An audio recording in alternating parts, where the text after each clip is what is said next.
Grabar. ¿Me confirma si estamos bien con el audio?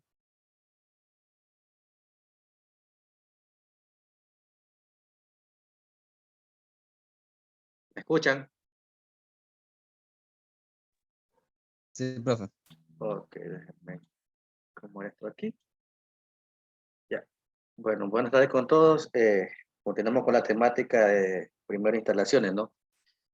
Si esta es la última semana de clase, ya a partir de la próxima son exámenes del segundo parcial y los temas que se tomarán en ese examen es hasta donde avancemos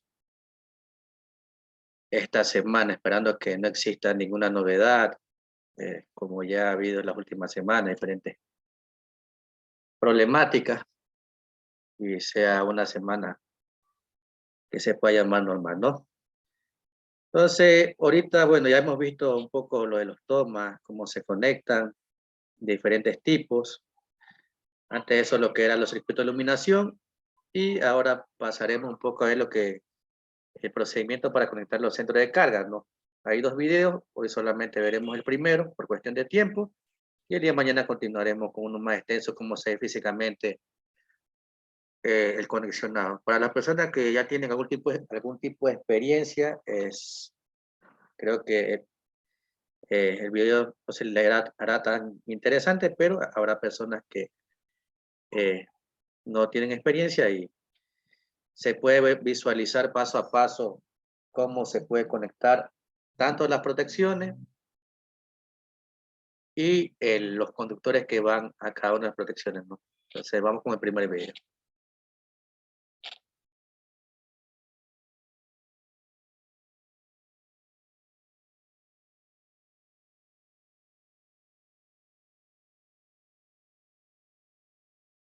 Hola a todos, les habla el ingeniero Roberts y en este video hablaremos del panel eléctrico principal, también conocido como panel de distribución o main breaker. Bien, estos sistemas normalmente se utilizan en América del Norte y Latinoamérica, por lo que usaremos la normativa y Profe, su conexión está colores mal. de estas regiones. Mande. La conexión está mala, digo. Los demás, sí se escucha sí se escuchaba el video. Sí se escucha, la conexión del Sí, ingeniero, sí se escucha.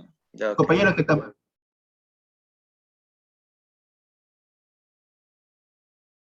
Ingeniero Roberts y en este video hablaremos del panel eléctrico principal, también conocido como panel de distribución o main breaker. Bien, estos sistemas normalmente se utilizan en América del Norte y Latinoamérica, por lo que usaremos la normativa y codificación de colores de estas regiones. Si estás viendo este video y ves que no aplicamos las normativas eléctricas que se rigen en tu país, no te preocupes, solo tienes que tomar en cuenta el código de colores o normas que están establecidas en tu región. Recuerda que la electricidad es peligrosa y puede ser fatal.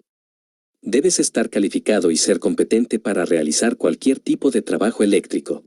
Si ahora hacemos zoom en la propiedad, encontramos un panel de servicio principal que a veces se llama centro de carga o caja de interruptores. Si quitamos la tapa y miramos dentro, primero encontramos el disyuntor o interruptor principal. Suele estar en la parte superior del panel, pero podría estar en la parte inferior. Los dos cables energizados del medidor de electricidad se conectarán directamente a las lengüetas del interruptor principal. Entonces del interruptor principal saldrán dos barras colectoras principales. Se trata básicamente de láminas de metal expuestas que llevan electricidad a los disyuntores. Observe que he mostrado la corriente fluyendo hacia adelante y hacia atrás. Eso es porque se trata de corriente alterna o AC. Estas barras colectoras y las orejetas no están aisladas, están activas o energizadas. El interruptor principal se puede voltear manualmente para cortar la energía a todo lo que está aguas abajo del interruptor principal. El interruptor principal también proporcionará protección contra sobrecorriente a la propiedad. Está clasificado para soportar una cierta cantidad de corriente eléctrica que lo atraviesa, normalmente entre 100 y 200 amperios. Si se excede este valor, se disparará de manera automática para intentar proteger la propiedad y sus circuitos eléctricos.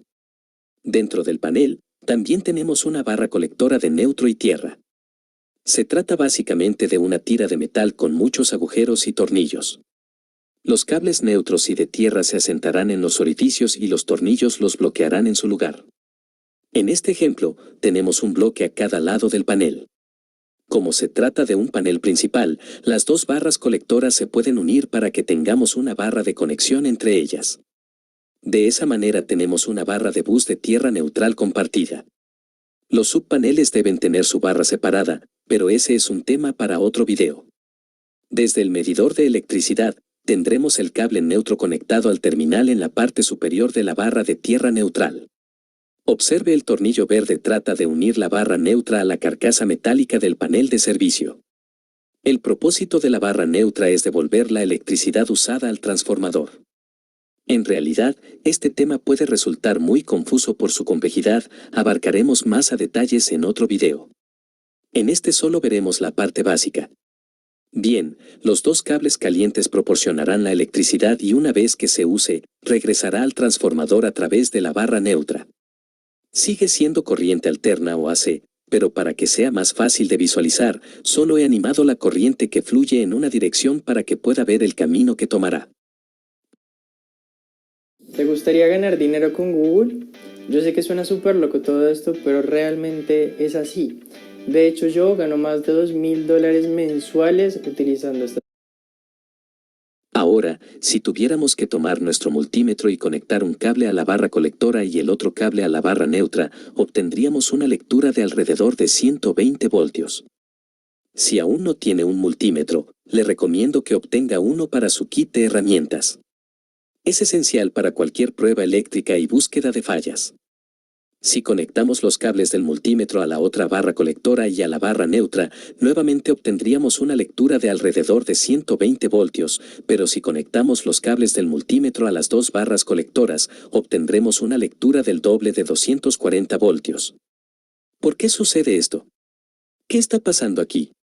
Cuando miramos cómo el transformador está conectado al panel principal, tenemos las dos barras colectoras calientes conectadas a cada extremo de la bobina secundaria en el transformador y luego tomamos la barra colectora neutra conectada al centro de la bobina secundaria. Básicamente, cuando nos conectamos a través de la barra colectora y la barra neutra, solo usamos la mitad de la bobina. Por lo tanto, solo captamos la mitad del voltaje eléctrico que puede proporcionar el transformador. De esta manera obtenemos 120 voltios o 110 voltios. Cuando nos conectamos a las dos barras colectoras, nos conectamos a toda la longitud de la bobina. Estamos recogiendo el voltaje completo que puede proporcionar el transformador. Por lo tanto, obtenemos 240 voltios o 220 voltios. Si desea aprender cómo funcionan los transformadores, consulte nuestro video sobre los conceptos básicos de los transformadores. Aquí arriba te dejamos el enlace. Ahora, volviendo al panel conectado a la barra colectora, tendremos nuestros disyuntores. Estos se verán más o menos así con una carcasa de plástico negra y un interruptor de palanca en la parte superior. El disyuntor controla el flujo de electricidad en los circuitos individuales de la propiedad.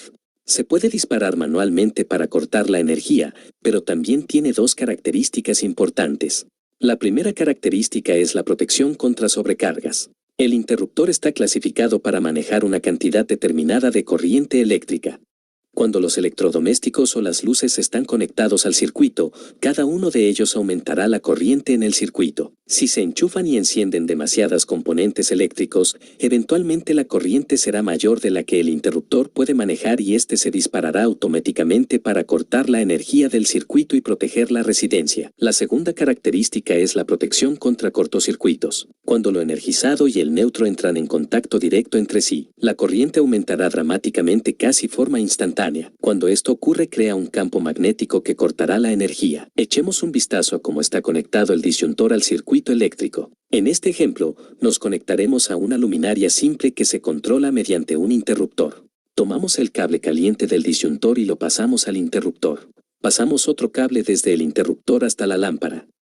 Desde la luminaria tenemos un cable neutro que lleva la corriente de retorno de regreso a la barra colectora neutra. Tomamos el cable de tierra de la carcasa metálica de la caja de sellado y el interruptor y también lo unimos a la barra de bus neutral como en este caso es compartido. El propósito del cable de fase es llevar la corriente a la bombilla. El propósito del cable neutro es llevar la corriente eléctrica usada de regreso al panel principal y luego al transformador. El propósito del cable de tierra es brindar protección para una corriente de falla. Por ejemplo, el cable caliente se soltó y tocó la carcasa de metal de la lámpara, el cable de tierra proporciona una ruta de baja resistencia de regreso al panel. Sin este camino, la electricidad podría fluir a través de usted si toca la caja de metal. A medida que la corriente fluye a través del cable de tierra, aumentaría la corriente y eso activará el interruptor. Entonces, la electricidad fluye a través del cable de fase, a través del interruptor principal, baja por la barra colectora principal y entra al interruptor de circuito. Desde allí, fluye a lo largo del cable fase, a través del interruptor simple y la bombilla. Luego vuelve a lo largo del cable neutro hacia la barra de bus neutral y a lo largo del cable de bus neutro y de regreso al transformador. Animé esto usando corriente alterna de AC, pero para facilitar la comprensión del camino, ahora lo he mostrado fluyendo en una sola dirección. Aquí nos surge una pregunta. ¿Qué más podríamos utilizar? Bueno, podríamos encontrar un disyuntor de circuito bipolar que nos permitirá conectarnos a ambas barras colectoras para obtener 240 voltios con los que podemos usar la potencia de electrodomésticos más grandes como secadoras, estufas y unidades de aire acondicionado. Lo que vamos a hacer ahora es instalar un tomacorriente que maneje dicho voltaje para componentes eléctricos de 240 voltios. Primero llevamos nuestro primer cable de fase de color rojo y lo conectamos al primer tornillo del tomacorriente. Luego llevamos un segundo cable de color negro hacia el otro tornillo. Por último conectamos nuestro cable de puesta a tierra y así debe quedar. Una observación es que existen tomacorriente o receptáculos que te permiten conectar el cable neutro. También es muy probable que encontremos un interruptor de circuito GFCI que significa interruptor de circuito de falla a tierra.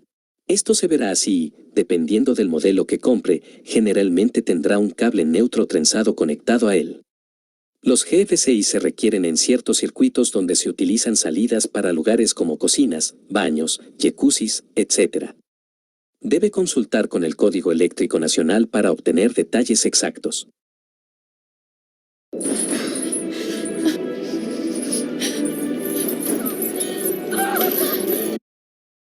El interruptor GFCI tiene tanto la fase como el neutro fluyendo a través de él.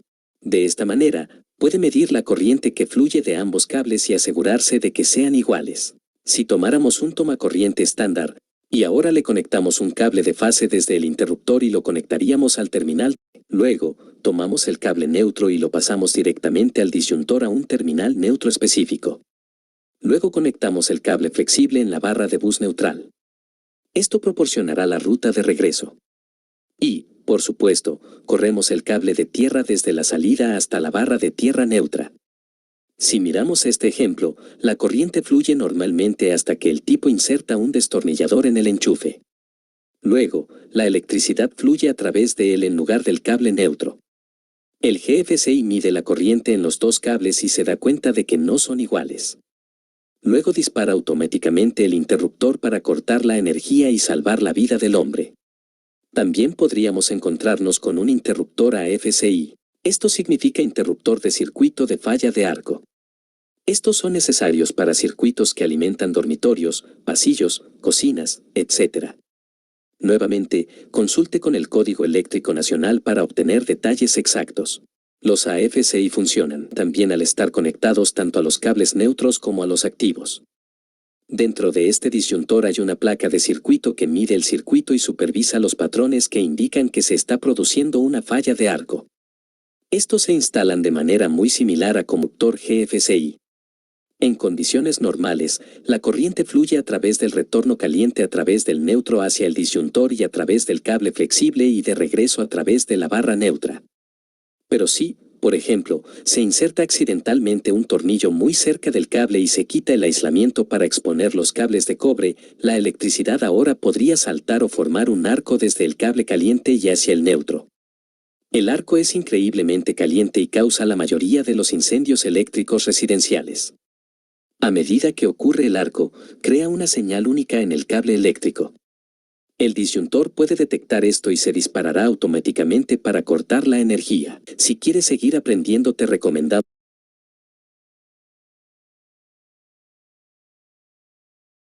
Bueno, analicemos un poco lo que es el video, ¿no? A ver, bueno, primero estos centros de de cargas, de distribución, como le quieran llamar,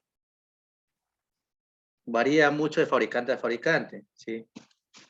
Por ejemplo, depende de la normativa del fabricante, ya sea normativa NEMA o IEC, la caja va a variar, ¿sí? Por ejemplo, una de las diferencias muy visibles es en que las que son fabricadas bajo normativa NEMA permiten asegurar las protecciones dentro de la caja directamente, como está aquí un disyuntor termomagnético.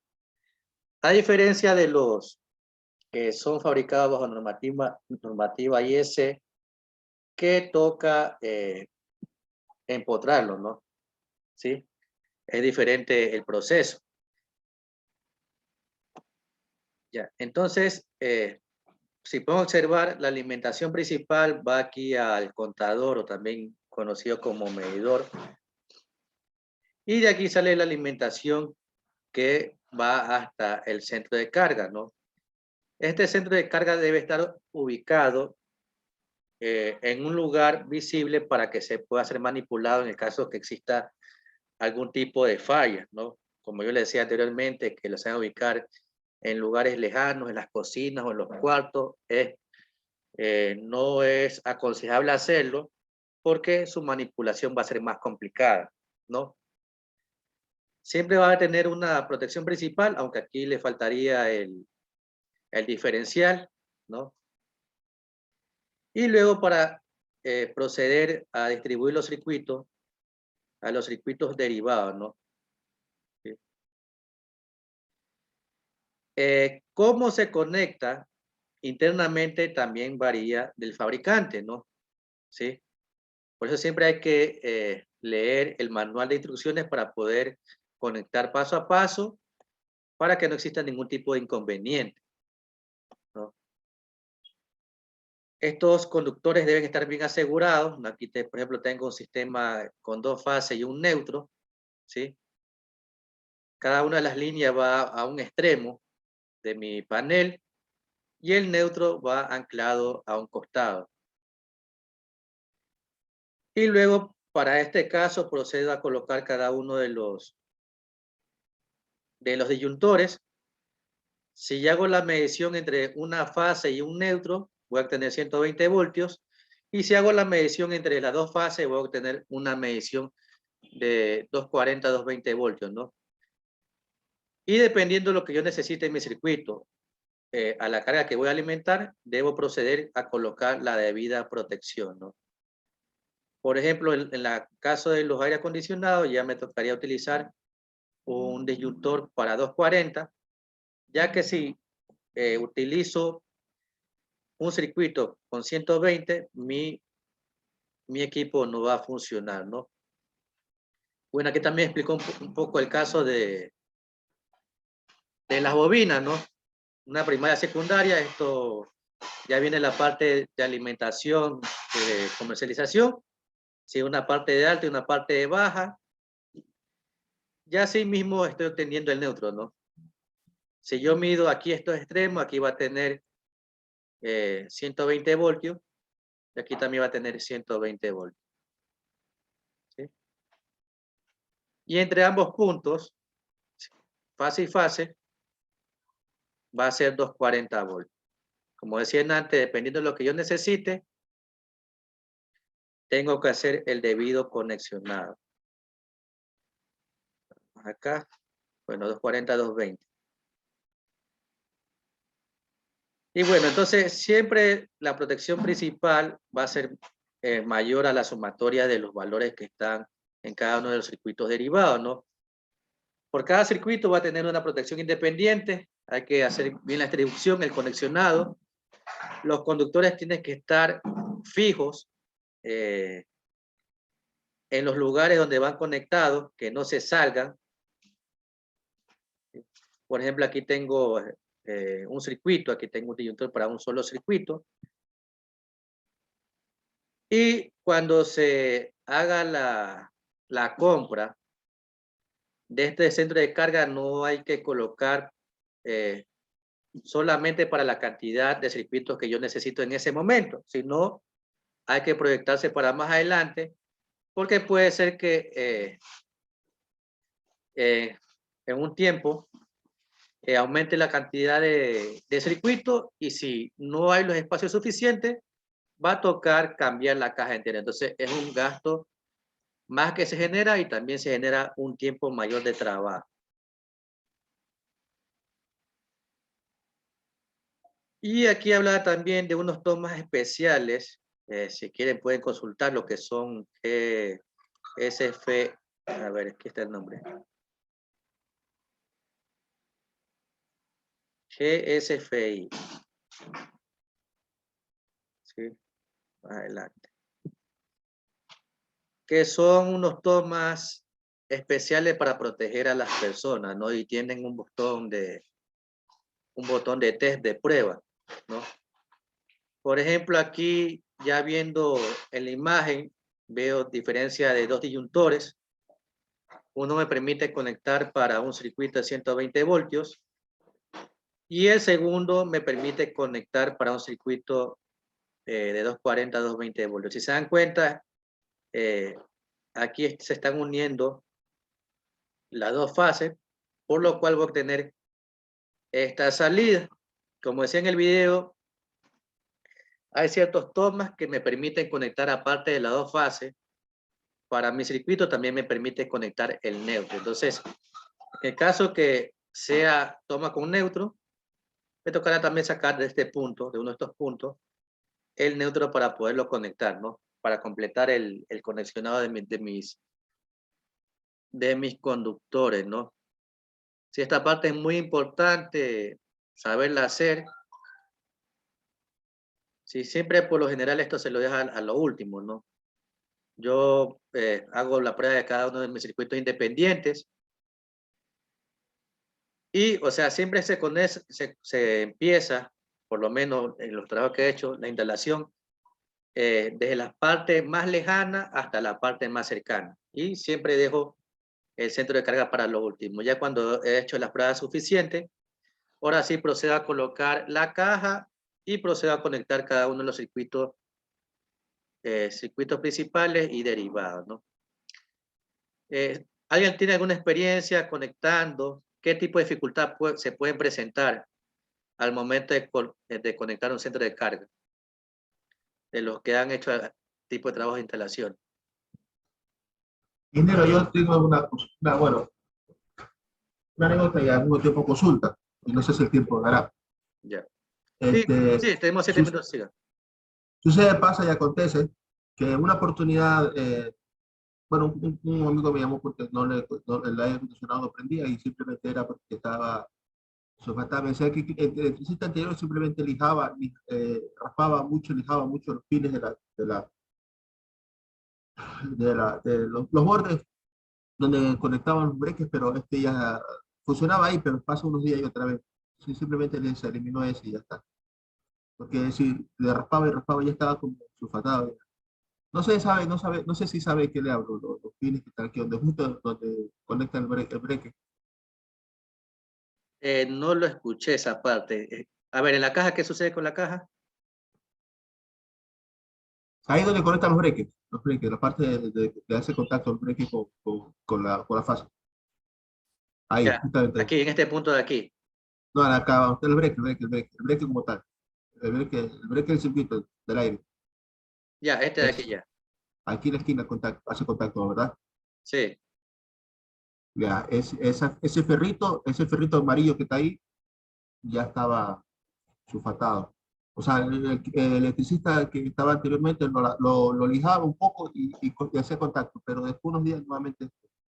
Claro, es que esto de aquí es una parte conductora, ¿no? Como ese está sulfatado, no hace un buen contacto, y no solamente va a fallar este breque, sino todo lo que esté conectado en esa parte de ahí, ¿no? Está haciendo un falso contacto. Entonces, estas cajas ya en la parte económica son un poco caras, ¿no? Depende la marca. Y siempre cuando se conecta un breaker, el otro breaker tiene que ser de la misma marca, ¿no? Yo no puedo, por ejemplo, un Schneider conectar un breaker con otra marca porque no me permite ingresar, ¿sí? Entonces, siempre comprar la misma marca. Y como yo le digo, estos que están aquí, los que se usan normalmente son normativa NEMA, no normativa americana. Pero ya los que son normativa IS son diferentes.